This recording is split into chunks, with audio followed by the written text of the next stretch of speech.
आज हम लोग डिस्कस करेंगे सेशन कोड के बारे में कि सेशन कोड होता क्या है और इसका क्या इंपॉर्टेंस है हमारे लाइफ में। तो सेशन कोड वह कोड होता है जहाँ पे आपराधिक मुद्दों को, क्रिमिनल केसेस को देखा जाता है, जैसे कि चोरी, रेप, डकैती, मर्डर, एक्सटॉर्शन, ये सब सारे जो क्या होते हैं, ये सब क्रिमिनल केसेस है जो सेशन कोड के थ्रू देखा जाता है। तो कोई भी व्यक्ति अगर किसी तरह का अपराध किया है जो मृत्युदंड से या फिर आजीवन कारावास से या 7 साल से जिसके ऊपर की सज़ा वो सेशन कोड के थ्रू दिया जाता है। लेकिन एक बात का हमेशा ध्यान रखना चाहिए इस जगह पे कि ये जो डेथ की जब सज़ा दी जाती है, जब मृत्युदंड की जब सज़ा दी जाती है, तो जब तक हाईकोर्ट उसकी पुष्टि नहीं कर देता है तब तक जो है वो पनिश नहीं किया जा सकता किस पे, तो डेथ से, उसको मृत्युदंड से उसको पनिश नहीं किया जा सकता। ठीक है। तो कोई भी व्यक्ति अगर जब आरोपी होता है या फिर निर्दोष होता है या फिर उस पर ये आरोप लगता है कि उसने किसी तरह का ऐसा अपराध किया है जो मृत्युदंड का, आजीवन कारावास या फिर 7 साल से जिसके ऊपर सज़ा हो, तो वो सेशन कोर्ट के पास आती है। तो सेशन कोर्ट इस पर विचार करती है कि वो निर्दोष है या फिर दोषी है। अगर वो निर्दोष है तो उसको किस सेक्शन के आधार पर छोड़ा जाए, और वो दोषी है तो उसके आगे की प्रक्रिया क्या होगी। ठीक है। वो सेक्शन हमारे सेक्शन 248 टू 260 में पढ़ना है। ठीक है। तो भारतीय नागरिक सुरक्षा संहिता 2023 ये सेक्शन 8 ये कहता है कि एक सेशन कोर्ट होना चाहिए जहाँ पे आपराधिक मुद्दों को, क्रिमिनल केसेस को सॉल्व किया जाएगा। ठीक है। लेकिन सेक्शन 7 ये कहता है कि हर एक जो है राज्य जो है, हर एक स्टेट एक सेशन डिवीज़न होगा जिसमें कई सारे सेशन डिवीज़न हो सकते हैं। वही सेशन डिवीज़न एक डिस्ट्रिक्ट भी होगा जहाँ पे कई सारे डिस्ट्रिक्ट भी हो सकते हैं। उसी सेशन डिवीज़न के अंतर्गत हमारे एक सेशन कोर्ट भी होगा। ठीक है। जहाँ पे आपराधिक मुद्दों को सॉल्व किया जाएगा। ठीक है। तो जनरली हम लोग एक कोर्ट पे हम लोग एक डिस्ट्रिक्ट कोर्ट भी देखने को मिलता है, एक सेशन कोर्ट भी देखने को मिलता है। तो डिस्ट्रिक्ट कोर्ट जो होती है वो सिविल मुद्दों को, जैसे कि ज़मीन से जुड़े मुद्दों को देखती है। वहीं आपका सेशन कोर्ट जो, जैसे हमने पहले डिस्कस किया कि वहाँ पे आपराधिक मुद्दों को देखती है। ठीक है। जब भी कोई आरोपी या जब भी कोई ऐसा केसेस जो क्रिमिनल होता है वो सेशन कोर्ट में आने से पहले जुडिशियल मजिस्ट्रेट के पास जाता है। ठीक है। जुडिशियल मजिस्ट्रेट जो न्यायिक मजिस्ट्रेट होते हैं वो उसको सारी प्रक्रिया को देखने के बाद वो क्या करते हैं, वो सेशन कोर्ट के पास ट्रांसफ़र कर दिया जाता है। जो सेशन जज उसकी आगे की कार्रवाई करते हैं। ठीक है। यहाँ पे दूसरी चीज़ एक ये है कि 7 साल के जो ऊपर जो सज़ा है वो सेशन कोर्ट के द्वारा जरूर दिया जाता है। लेकिन 2 साल से जो ऊपर की जो सज़ा होती है, जो वारंट केसेस जिसे हम लोग कहते हैं, तो वारंट केसेस भी वो सेशन कोर्ट के थ्रू ही देखा जाता है। ठीक है। बाकी जो 2 साल से नीचे जो केसेस होते हैं वो समन केसेस होते हैं। ठीक है। तो 2 साल से जो ऊपर की सज़ा होती है वो वारंट केसेस होते हैं जिसे सेशन कोर्ट के द्वारा देखा जाता है। तो जब भी, जैसे कि मैंने पहले डिस्कस किया कि जब भी कोई ऐसा अपराध जो क्रिमिनल हो, ठीक है, अपराध जो किसी व्यक्ति के द्वारा किया गया हो, तो वो निर्दोष है या दोषी है, उस पर जो आरोप लगे वो बेबुनियाद है या फिर वाकई में उसने जो किया है वो सही है या गलत है, तो उसकी जो सारी प्रक्रिया जो होती है वो सेशन कोर्ट के थ्रू देखा जाता है। उस पर जो ट्रायल होता है उसके थ्रू देखा जाता है। ठीक है। तो वो जो सेक्शन जो होता है वो सेक्शन 248 टू 260 में हम लोग को पढ़ना है कि उस पर क्या आरोप लगे हैं, उस पर आगे की क्या प्रक्रिया होगी। तो सबसे पहले हम लोग जो डिस्कस करेंगे सेक्शन 248 के बारे में कि सेक्शन 248 क्या कहता है। जब भी कोई अपराध घटित होता है तो उसका संज्ञान जो लिया जाता है जुडिशियल मजिस्ट्रेट के द्वारा लिया जाता है। जुडिशियल मजिस्ट्रेट द्वारा, न्यायिक मजिस्ट्रेट द्वारा वो देखती है कि इस पे जो विचार किया जाएगा वो, इस पे जो ट्रायल होगा वो सेशन कोर्ट के द्वारा होगा।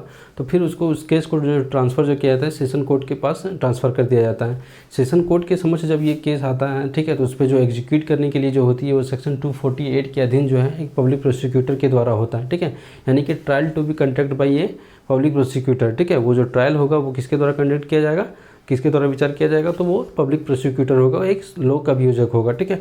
तो बीएनएसएस का सेक्शन 18 कहता है, भारतीय नागरिक सुरक्षा संहिता का सेक्शन 18 कहता है कि एक लोक अभियोजक होगा जो आपराधिक कार्रवाई का जो कंडक्ट करेगा, उस पर ट्रायल किया जाएगा। ठीक है। वो लोक अभियोजक द्वारा होगा। ठीक है। तो ये बीएनएसएस का सेक्शन 18 कहता है। तो सबसे पहले हम लोग थोड़ा सा जानेंगे कि ये पब्लिक प्रोसिक्यूटर होते कौन है। तो ये पब्लिक प्रोसिक्यूटर होते हैं जो लोक सेवक के अधीन कार्य कर रहे होते हैं। ठीक है। पब्लिक सर्वेंट होते हैं, ये लोक सेवक के अधीन कार्य कर रहे होते हैं। ठीक है। इसकी ये जो योग्य होते हैं, ये जो कम से कम जो है 7 ईयर्स जो है ये एज एडवोकेट आपको मतलब काम कर चुके होते हैं या फिर कार्य कर रहे होते हैं। ठीक है। वो 7 ईयर्स, कम से कम आपको 7 ईयर्स चाहिए पब्लिक प्रोसिक्यूटर होने के लिए। ठीक है। अब इससे देखते हैं कि इसकी नियुक्ति कैसे होती है। तो इसकी नियुक्ति जो होती है सेशन जज के द्वारा होता है। सेशन जज के परामर्श से कौन करता है, तो डिस्ट्रिक्ट मजिस्ट्रेट करता है इसकी नियुक्ति। ठीक है। तो ये पब्लिक प्रोसिक्यूटर वही होते हैं जो ये सब क्राइटेरिया को फॉलो करते हैं। ठीक है। ये इसके एलिजिबल होते हैं, वही पब्लिक जो है पब्लिक प्रोसिक्यूटर होगा। ठीक है। दूसरी सेंट्रल गवर्नमेंट यानी केंद्र सरकार जो है किसी भी जिले में या फिर किसी भी स्थानीय क्षेत्र में पब्लिक प्रोसिक्यूटर की नियुक्ति कर सकता है। उसी तरह स्टेट जो है, राज्य जो है, हर एक ज़िले में, हर एक स्थानीय क्षेत्र में वह पब्लिक प्रोसिक्यूटर की नियुक्ति करता है। ठीक है। यानी कि लोक अभियोजक की नियुक्ति करता है ताकि इस तरह का केसेस, जब क्रिमिनल केसेस जब आए उनके पास, तो वो आगे की प्रक्रिया को संचालित कर सके, अच्छे तरीके से उस चीज़ को प्रूव कर सकें। ठीक है, तो सेक्शन 248 में हम लोगों ने ये पढ़ा कि ये जो कंडक्ट किया जाता है वो लोक अभियोजक के द्वारा किया जाता है, और एक लोक अभियोजक जो होता है उसकी क्या एलिजिबिलिटी है, वो क्या क्राइटेरिया होगा, ठीक है, योग्य होने के लिए।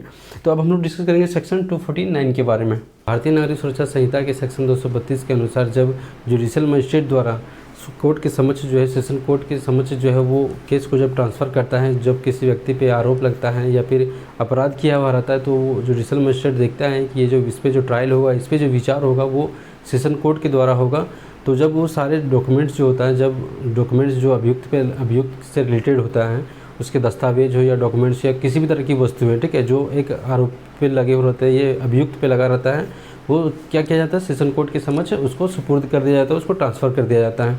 तो उसके बाद जब जो ट्रांसफ़र होता है, तो जैसे हम लोग सेक्शन 248 में पढ़ा हमने कि उसका जो संचालन होगा एक लोक अभियोजक यानी कि पब्लिक प्रोसिक्यूटर के द्वारा होगा। तो सेक्शन 249 ये कहता है कि जो लोक अभियोजक है, सबसे पहले वो न्यायालय को ये अवगत कराएगा कि जो अभियुक्त है, जो जिसने वो अपराध किया, वो उस पर क्या आरोप है, सबसे पहले वो कोर्ट को बताएगा, वो न्यायालय को बताएगा, सेशन जज को बताएगा, और वो किस आधार पे, किस साक्ष्य के आधार पे वो उस दोष को वो साबित करेगा, वो कोर्ट के समक्ष रखेगा। अब जो हम लोग बात करेंगे सेक्शन 250 के बारे में, जो बात करता है उन्मोचन के बारे में यानी डिस्चार्ज के बारे में।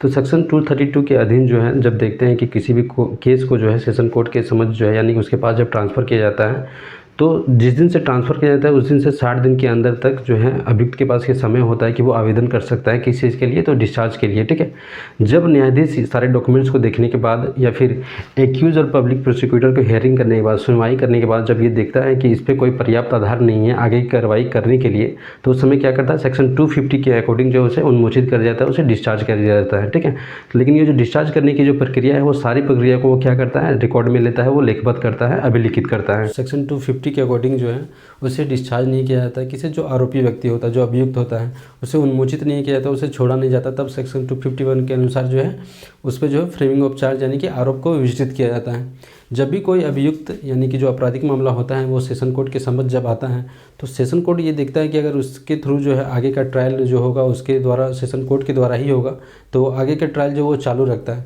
लेकिन जब सेशन कोर्ट ये देखता है कि वो आगे की जो प्रक्रिया है वो सेशन कोर्ट के द्वारा नहीं होगा, तो वो क्या करता है, वो चीफ जुडिशियल मजिस्ट्रेट जो होते हैं, चीफ जुडिशियल मजिस्ट्रेट या फिर फर्स्ट क्लास जुडिशियल मजिस्ट्रेट के पास जो है उस केस को ट्रांसफ़र कर दिया जाता है और अभियुक्त को उसके समक्ष जो उपस्थित होने के लिए निर्देश दे सकता है। ठीक है, ये चीफ जुडिशियल मजिस्ट्रेट है, जो मजिस्ट्रेट है, वो आगे की प्रक्रिया को जो है वो वारंट मामले के तहत जो है, वारंट मामले के तहत जो आगे की प्रक्रिया को वो चालू रखते हैं। ठीक है, ये आगे के जो है प्रक्रिया जो चालू रखते हैं वो चीफ जुडिशियल मजिस्ट्रेट करते हैं। ठीक है, लेकिन जब ये सेशन कोर्ट ये देखता है कि जो आगे की प्रक्रिया जो है वो सेशन कोर्ट के थ्रू ही होगा, तो जब आरोप विचलित किया जाता है, जो फ्रेमिंग ऑफ चार्ज होता है, तो वो आरोप जो लगे हैं उस अभियुक्त पे, उस आरोप को वो दोषी व्यक्ति को, जो अभियुक्त होता है, उसे पढ़कर सुनाया जाता है, बताया जाता है और समझाया जाता है, और ये पूछा भी जाता है कि आप पे जो ये जो आपने जो अपराध किया है, तो इस अपराध के लिए आप पे जो ये आरोप लगे हैं, इस अपराध को आप स्वीकार करते हैं या फिर आगे के विचारण यानी ट्रायल को आप आगे रखना चाहते हैं। तो अगर अभियुक्त इस चीज़ को स्वीकार नहीं करता है, लेकिन सारे डॉक्यूमेंट्स ये बताता है, ये सारे डॉक्यूमेंट जो सारे दस्तावेज होते हैं उससे रिलेवेंट होता है कि वाकई में इस व्यक्ति ने अपराध किया है, तो फिर आगे के ट्रायल को वो चालू रखता है। सेक्शन 252 प्ली ऑफ गिल्टी के बारे में बात करता है, यानी कि दोषी होने का अभिवचन। ठीक है, ये तब होता है जब सेक्शन 251 के अनुसार जब आरोपी पे चार्ज का फ्रेम हो जाता है, ठीक है, आरोप को विचलित कर दिया जाता है, तो सेक्शन 251 में जब आरोपी से ये पूछा जाता है कि आप पे जो आरोप लगे हैं, क्या उस आरोप को आप स्वीकार करते हैं, आपने ये अपराध किया है, तो सेक्शन 252 के अनुसार जब वो कहता है कि हाँ उसने वो अपराध किए, उस अपराध को स्वीकार करता है, तो जज द्वारा जो है, जो न्यायालय द्वारा है, अपने विवेक के अनुसार उस पर दोष सिद्ध कर सकते हैं। दूसरी चीज़, जब उस आरोप को स्वीकार करता है तो वो जो बोलता है वो उसके मुख के द्वारा, यानी वो खुद से उसके द्वारा बोला जाना चाहिए, ना कि उसके वकील के द्वारा। ठीक है, तो वो जो बोलते हैं उस आरोप को जब स्वीकार करते हैं तो उसके अभिवचन को जो है वो अभिलिखित किया जाता है, यानी कि नोट डाउन किया जाता है। ठीक है, लेकिन ये जरूरी नहीं कि जितने भी सारे आरोप है वो खुद से स्वीकार करें। ठीक है, लेकिन जितने भी आरोप स्वीकार करते हैं उसके खुद से मुँह से, यानी कि खुद के द्वारा, उसके आरोपी के द्वारा बोला जाना चाहिए, ना कि उसके वकील के द्वारा। तो सेक्शन 252 जो बात करती है प्ली ऑफ गिल्टी के बारे में, यानी कि दोषी होने का अभिवचन, अगर वो दोष जो किया हुआ रहता है किसी एक्यूज के द्वारा, तो उस दोष को जो है अभिलिखित किया जाएगा, उसको लिखा जाएगा। ठीक है, सेक्शन 253 क्या कहता है, डेट फॉर प्रोसिक्यूशन एविडेंस, यानी अभियोजन साक्ष्य के लिए तारीख। ये तब होता है जब यहाँ पे दोष को स्वीकार नहीं करता है। ठीक है। वो कहता है कि नहीं, उसने जो अपराध किया उसके द्वारा नहीं किया गया है, किसी और के द्वारा किया गया है, या फिर उसने किया ही नहीं है, ठीक है।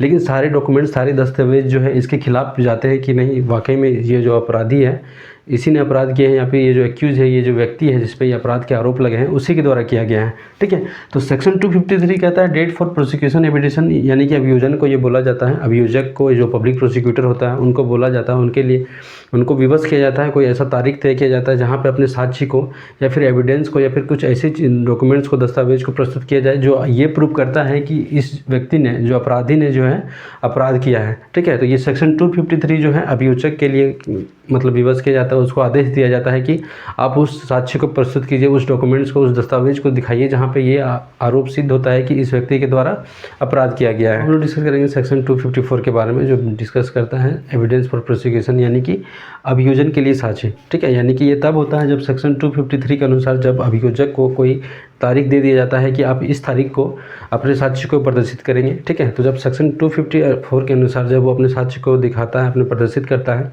तो सेक्शन 254 के अनुसार जो है जो जज जो है, जो न्यायालय है, उस साक्ष्य को वो आगे बढ़ेगा, उसको एक्सेप्ट करेगा, ठीक है। तो ये जो साक्ष्य जो प्रदर्शित किया जाता है, ये सेक्शन 254 के सब सेक्शन 1 के अनुसार ये कहा जाता है कि किसी भी साक्ष्य का जो साक्ष्य जो लिया जाएगा, ठीक है, साक्ष्य जो लिया जाएगा वो एक इलेक्ट्रॉनिक कम्युनिकेशन यानी कि ऑडियो वीडियो इलेक्ट्रॉनिक मीन्स यानी उसके द्वारा लिया जाएगा, ठीक है। वहीं अगर पब्लिक सर्वेंट भी है तो उसका भी जो है क्या, अभी साक्ष्य जो लिया जाएगा वो पब्लिक सर्वेंट का क्या है, वो भी इलेक्ट्रॉनिक मीडिया के यानी कि इलेक्ट्रॉनिक के माध्यम से ही लिया जाएगा, ठीक है। तीसरी चीज़ ये है कि जब भी साक्ष्य लिया जाता है तो अगर न्यायालय सोचता है, अगर वो चाहे तो उस साक्ष्य को जब तक उस पर सोच विचार न कर सके वो आगे की प्रक्रिया को नहीं किया जा सकता। यानी कि वो चाहेगा कि आगे का साक्ष्य जो भी जितने भी साक्ष्य हैं, अगर 3 से 4 है तो वो अगर 2 साक्ष्य लेने के बाद अगर वो उस पर विचार करना चाहता है या जो भी कुछ करना चाहता है तो वो उस समय के लिए वो उस न्यायालय को उसका जो प्रक्रिया है, जो प्रोसीड्यूर को है, वो स्थगित कर सकता है। इसके बाद जो है अगर वो चाहे सारी प्रक्रिया होने के बावजूद भी अगर वो चाहे कि क्रॉस एग्जामिनेशन के लिए कोई और जो साक्ष्य जो प्रस्तुत किया गया है अभियोजक के द्वारा, वो चाहे कि वो सारे मतलब सारे जो प्रोसिक्यूटर के द्वारा जो दिखाया गया है, ठीक है, वो चाहे तो फिर से उस साक्ष्य को जो उसके द्वारा दिखाया गया दोबारा जो है उस साक्ष्य को क्रॉस एग्जामिनेशन के लिए बुलाया जा सकता है, ठीक है। तो सेक्शन 254 जो बात करता है एविडेंस फॉर प्रोसिक्यूशन, यानी कि जो भी एविडेंस दिखाया गया है प्रोसिक्यूटर के द्वारा उसको चाहे तो दोबारा उसे क्रॉस एग्जामिनेशन के लिए बुला सकता है, या फिर जो पहला जो सब सेक्शन कहता है कि वो साक्ष्य जो लिया जाएगा वो इलेक्ट्रॉनिक के माध्यम से लिया जाएगा, ठीक है, ऑडियो वीडियो रिकॉर्डिंग के माध्यम से भी लिया जाएगा। वही पब्लिक सर्वेंट का भी जो है जो साक्ष्य जो है ऑडियो वीडियो के माध्यम से लिया जाएगा। जब सेक्शन 254 के अनुसार जब प्रोसिक्यूशन का एविडेंस लिया जाता है, अभियोजन का साक्ष्य ले लिया जाने के बाद सेक्शन 255 जब बात करते हैं हम लोग एक्यूटल के बारे में, यानी कि दोष मुक्ति के बारे में। इसमें फर्स्ट पॉइंट जो है एविडेंस फॉर द प्रोसिक्यूशन, यानी अभियोजन का साक्ष्य लेने के बाद। दूसरा है हमारा examining the accused and hearing the prosecution and defence on the point, ठीक है, यानी अभियोजन का साक्ष्य लेने के बाद और एक्यूज एंड प्रोसिक्यूशन का परीक्षण करने के बाद अगर न्यायालय को ये लगता है कि उस पर जो आरोप लगे हैं वो बेबुनियाद है, ठीक है, उस आधार पर उस पर जो कार्रवाई नहीं किया जा सकता, यानी कि साक्ष्य के अभाव में उसे क्या कर दिया जाता है, दोष मुक्त कर दिया जाता है। तो सेक्शन 255 के अनुसार उसे दोष मुक्त कर दिया जाता है। कब? जब अभियोजन का साक्ष्य लेने के बाद और दूसरा अभियुक्त यानी एक्यूज का और ये प्रोसिक्यूशन का यानी अभियोजन का, ठीक है, परीक्षण करने के बाद उसे लगता है कि उस पर जो आरोप लगे हैं वे बेबुनियाद है, ठीक है, तो उसे साक्ष्य के अभाव में उसे दोष मुक्त किया जाता है। तो हम लोग बात करेंगे सेक्शन 256 जो बात करता है एंटरिंग अपॉन डिफेंस, यानी प्रतिरक्षा प्रारंभ करने के बारे में, ठीक है। ये तब होता है जब सेक्शन 255 में आरोपी को दोष मुक्त नहीं किया जाता है, ठीक है, उसे एक्यूटल नहीं किया जाता है, तब सेक्शन 256 में सब सेक्शन 1 में उसे ये कहा जाता है enter his defence and adduce any defence, यानी कि आपके समर्थन में अगर कोई ऐसा एविडेंस है जो आप कोर्ट के समझ प्रस्तुत करना चाहते हैं तो सब सेक्शन 1 के अनुसार आप उसे कोर्ट के समझ प्रस्तुत कर सकते हैं, ठीक है। दूसरा है if the accused puts any written statement the जज will file it with the record, ठीक है। अगर अभियुक्त कोई लिखित दस्तावेज देता है, कोई लिखित एविडेंस देता है, रिटन स्टेटमेंट देता है, तो वो कोर्ट क्या है उस लिखित दस्तावेज को, रिटन स्टेटमेंट को वो क्या करेगा, रिकॉर्ड में लेगा, ठीक है। तीसरा क्या है प्रेयर फॉर समन, ठीक है। अगर अभियुक्त को लगता है कि उसके पास ऐसा साक्ष्य है जिसे समन जारी करने के बाद वो साक्ष्य जो है इसके समर्थन में कोई वो एविडेंस अगर देता है, यानी उसके समर्थन में कोई गवाही देता है जिससे ये प्रूफ होता है कि वो आरोपी नहीं है, तो वो क्या करता है, प्रेयर करता है किसके समक्ष, कोर्ट के समक्ष प्रेयर करता है कि आप ऐसा समन जारी कीजिए, आप ऐसे आदेश का जारी कीजिए जो वो साक्ष्य प्रस्तुत हो सके कोर्ट के समक्ष, ठीक है। तब कोर्ट क्या करता है, इस पर विचार किया जाता है। ये तभी समन जारी करता है जब उसे लगता है कि समन जारी करने से उसके समक्ष जो है जो एविडेंस है वो उससे सफलता मिलेगी, आगे की कार्रवाई को वो आगे कर सकता है, तब वो समन जारी करता है, ठीक है। अगर उसे लगता है कि समन जारी करने से उसे कोई फ़ायदा नहीं है तो वो समन जारी नहीं करेगा। लेकिन समन अगर जारी नहीं करेगा तो किस कारण से नहीं करेगा उसको भी उसे रिकॉर्ड मिलेगा, उसको भी उसे लिखना होगा, उसे रिटन में उसको लिखना होगा कि किस कारण से वो समन जारी नहीं करना चाह रहा है। देखिए सेक्शन 257 के बारे में जो आर्गूमेंट्स के बारे में बात करता है, बहस के बारे में बात करता है, ठीक है। तो जैसे सेक्शन 256 में हम लोगों ने पढ़ा, डिफेंस की तरफ से जितने भी विटनेसेस होते हैं, एविडेंस होते हैं, वो कोर्ट के समक्ष वो प्रस्तुत करने के लिए कहा जाता है, ठीक है। तो सेक्शन 256 में जब कोर्ट के समक्ष होता है, when the examination for of witnesses for the defence is complete, यानी कि जब भी जो विटनेसेस होते हैं डिफेंस की तरफ से जब कोर्ट के समक्ष प्रस्तुत कर दिया जाता है, तो सेक्शन 257 में जब बहस होता है तो पब्लिक प्रोसिक्यूटर का काम पहले क्या होता है, the prosecutor sell some of his case, ठीक है। पब्लिक प्रोसिक्यूटर क्या करता है कि वो सारा जो केस है, केस का जितना भी अभी तक का जो सुनवाई हुआ, गवाही हुआ, ठीक है, किस आधार पे वो आरोपी है, गवाहों ने क्या कहा, किस आधार पे ये क्या मामला बनता है, वो कोर्ट के समक्ष रखता है किसके प्रेजेंस में, तो एडवोकेट और उस अभियुक्त के बारे में, अभियुक्त के समक्ष में, उस अक्यूज के समक्ष में, ठीक है। ये सारा समक्ष उसके सामने रखा जाता है, कोर्ट के समक्ष रखा जाता है। इस समय जो है अगर अभियुक्त को या फिर उसके वकील को ये लगता है कि ये जो पब्लिक प्रोसिक्यूटर हैं वो कानून से हटकर कुछ अलग बात रख रहे हैं, कुछ अलग बात बोल रहे हैं, तो ये जो एडवोकेट होता है और ये अभियुक्त जो होता है, जो एक्यूज होता है, वो अपने दलील पेश कर सकते हैं कि जो पब्लिक प्रोसिक्यूटर हैं वो जो बोल रहे हैं वो सही बोल रहे हैं या फिर गलत बोल रहे हैं, ठीक है। तो सेक्शन 257 जो है बहस की बात करता है, ये दोनों पद से बहस होता है, ठीक है। आर्गूमेंट्स होता है कि जो पब्लिक प्रोसिक्यूटर जो है किस आधार पे केस बना रहे हैं, किस आधार पे उसे सब पनिशमेंट होना चाहिए, क्या क्या मामला है, किस आधार पर वो आरोपी है, ठीक है। अगर एडवोकेट को यानी डिफेंस के एडवोकेट को यानी अभियुक्त के एक्यूज के एडवोकेट को या फिर एक्यूज को ये लगता है कि ये जो पब्लिक प्रोसिक्यूटर हैं गलत तरीके से आरोप लगा रहे हैं, तो वो अपने दलील रख सकते हैं, वो अपनी बात रख सकते हैं। बात करेंगे सेक्शन 258 के बारे में जो बात करता है दोष मुक्ति या फिर दोष सिद्धि का निर्णय, यानी ठीक है, यानी जजमेंट ऑफ एक्यूटल और कन्विक्शन, ठीक है। जब सेक्शन 257 में बहस हो जाता है तो सेक्शन 257 में जब दोनों तरफ से बहस होने के बाद जो उस दिन जो तारीख होता है, उस तारीख से लेकर 30 दिन के अंदर ये आपको जजमेंट देना होता है कि वो आरोपी है या नहीं है, ठीक है। अगर कोई ऐसा कारण रहा हो जहाँ पे उस समय को बढ़ाया जा सकता है तो वो तो समय की जो अवधि होगी, जो ड्यूरेशन होगा, वो 15 दिन तक एक्स्ट्रा बढ़ाया जा सकता है, यानी 30 दिन से 45 दिन तक किया जा सकता है, ठीक है। लेकिन जो 15 दिन बढ़ाया गया वो किस कारण से बढ़ाया गया वो भी आपको लिखित करना होगा, वो भी आपको रिकॉर्ड में लेना होगा, ठीक है, कि किस कारण से आप उसे बढ़ाए हैं, ठीक है। अगर लगता है कि वो आरोपी है तो उस आरोप को जो है किस आधार पे वो आरोपी है वो अभियुक्त को सुनाएगा, बताएगा कि आप इस आधार पे आप आरोपी हैं, तो इस तरह से आपको दंड दिया जाएगा, ठीक है। लेकिन ये तब होता है जब ये सेक्शन 401 को फॉलो करता है, ठीक है। सेक्शन 401 जहाँ पे किस कारण से आपने उस अपराध को किया है, क्या रीज़न रहा होगा, क्या समय रहा होगा, क्या सिचुएशन रहा होगा, ठीक है, किस परिस्थिति के कारण उस अपराध को किया है, तो उस अपराध को मद्देनज़र रखते हुए जो अभियुक्त को है वो दंडादेश दिया जा सकता है किसकी तरफ से, तो जज की तरफ से। अब हम लोग बात करते हैं सेक्शन 259 का, जिसमें बात करता है पूर्व दोष सिद्धि के बारे में, यानी प्रीवियस कन्विक्शन के बारे में बात करता है। किसी व्यक्ति पे ट्रायल चल रहा होता है, अगर उस व्यक्ति ने अपराध किया है, अगर वो आरोपी है तो वर्तमान समय में उस पर ट्रायल चल रहा होता है, तो वकील के पास या फिर जज के पास सेक्शन 252 या फिर सेक्शन 258 होता है, जहाँ पे उसको दोष सिद्ध करना होता है कि वाकई में जिस व्यक्ति ने जो व्यक्ति आरोपी है उस पर जो आरोप लगे वाकई में उसने अपराध किया है या नहीं किया है, ठीक है। वो सेक्शन 252 और सेक्शन 258 वहाँ पे उसे दोष सिद्ध करना होता है, ठीक है। लेकिन अगर पब्लिक प्रोसिक्यूटर सेक्शन 234 के सब सेक्शन 7 के अनुसार ये कहता है कि जो व्यक्ति पे ट्रायल चल रहा है, जो मुख्य आरोपी है, इसने पहले भी कोई ऐसा अपराध किया है जिस पे उसे सज़ा मिल चुका है, ठीक है, तो यहाँ पे वो जज के सामने इस बात को नहीं रख सकता। क्यों? क्योंकि उस पर सबसे पहले वर्तमान समय में जो ट्रायल चल रहा है, जो अपराध के उस पर आरोप लगे हैं, सबसे पहले ये प्रूव करना होगा कि वाकई में उसने वो अपराध किया है या नहीं किया है, ठीक है। तो जब तक वर्तमान समय के अपराध को वो साबित नहीं कर देता तब तक वो पिछले जो समय में जो उसने अपराध किया है सेक्शन 234 के अनुसार उस साक्ष्य को ना ही वो प्रदर्शित कर सकता है, ना ही वो जज के समक्ष रख सकता है, ठीक है। और ना ही जज वो एग्री कर सकता है, ना अलाउ कर सकता है पब्लिक प्रोसिक्यूटर को कि जो पहले उसने अपराध किया है उन बातों को आप मेरे समक्ष रखें, जब तक कि जो वर्तमान समय में, जो प्रेजेंट टाइम में उसने उस पर जो आरोप लगे हैं, जो उसने अपराध किए हैं, जब तक आप उसको प्रूव नहीं कर देते।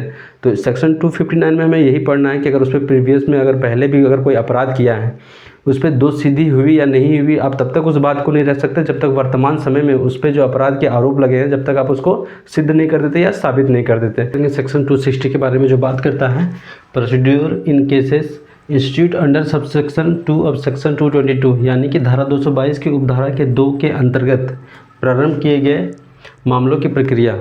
अगर कोई व्यक्ति पे किसी तरह का आरोप लगा रहता है तो आरोप लगाने वाला कोई दूसरा व्यक्ति भी होता है, ठीक है। तो पहला सेक्शन जो हमारा कहता है, a court of session taking cognizance of an offence under sub section 2 of section 222, यानी कि कोर्ट ऑफ सेशन जो होता है, सेशन न्यायालय होता है जो किसी भी अपराध का अगर सीधे संज्ञान लेता है, तो क्या कहता है आगे, shell try cases in accordance with the procedure for the trial of warrant cases, ठीक है। यानी कि वो प्रक्रिया जो चलाएगा, जैसे कि मानो कि वो वारंट केसेस का हो, ठीक है।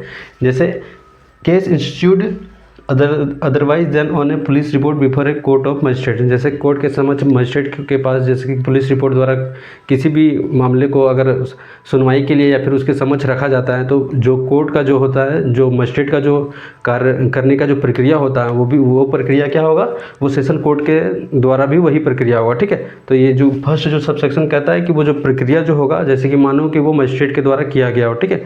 दूसरा इसमें कहता है इन रूम, यानी कि दो व्यक्ति जिस पे एक आरोप लगा होता है या फिर किसी व्यक्ति द्वारा आरोप लगाया जाता है, ठीक है। अगर वो दोनों पक्षकार, दोनों पार्टी ये चाहते हैं कि ये जो बात हो, ये जो कुछ भी विचार, जो भी ट्रायल चल रहा है वो गोपनीय हो, वो किसी अन्य व्यक्ति को पता ना चले, तो ये अब एक रूम में बात किया जा सकता है, ऑन कैमरा बात किया जा सकता है, ठीक है। तीसरा क्या है, कंपनसेशन के बारे में बात करता है। कंपनसेशन मीन्स कि अगर किसी व्यक्ति को, जो आरोपी जिस पे आरोप लगाया जाता है, अगर न्यायालय को लगता है कि इस पे जो आरोप लगाया गया इसका कोई वाजिब कारण नहीं था, बेबुनियाद इस पे आरोप लगाया गया है, तो जिस व्यक्ति ने उस पे आरोप लगाया है उसे कंपनसेशन के लिए कहा जाएगा, उसको आदेश कर सकता है, ठीक है।